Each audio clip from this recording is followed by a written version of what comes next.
أنا مخطوبة بقالي 5 شهور بالظبط لابن عمي. بحبه وبيحبني جدا من زمان. بيجيلي في الشهر مرتين يقعد معايا شوية ويجيب لي هدية حلوة، نتفرج على التلفزيون، نهزر مع بعض، نخرج نتفسح، وبعد كده ياخد بعضه ويروح. مشكلتي بقى مع أخته اللي أصلا هي أكبر مني بأكتر من 10 سنين.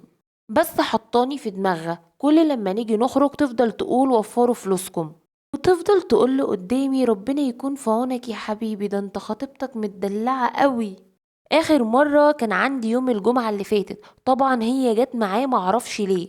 خطيبي كان جايب لي طقمين علشان الشتاء، وكان جايب لي بوت وكوتش. اول ما شافت الهدوم قالت له انت جايب 2 ليه؟ لا والله كده حرام وفترة. خدت طقم وقالت لي انت واحد وانا واحد، مع انه اصلا مقاسي مش هيجي على قدها. اتضايقت من الحركة وملاحظة ان هي عايزة تسود عليا حياتي بأي طريقة. يا ريت تقولولي اعمل معاها ايه.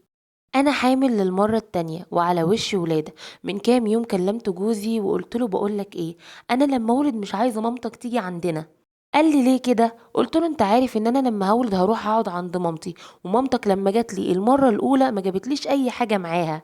عندنا في مصر لازم جدة البيبي اللي هي ام الاب تجيب للطفل دهب او تديله فلوس، او على الاقل تجيب اي حاجة لمرات ابنها.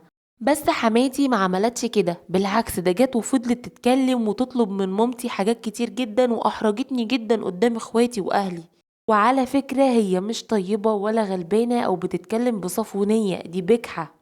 جوزي قال لي مش هقدر اقول لها كده علشان هتزعل. قلت له وانا مش هقدر اتكسف للمرة التانية، انا اختي هتولد معايا.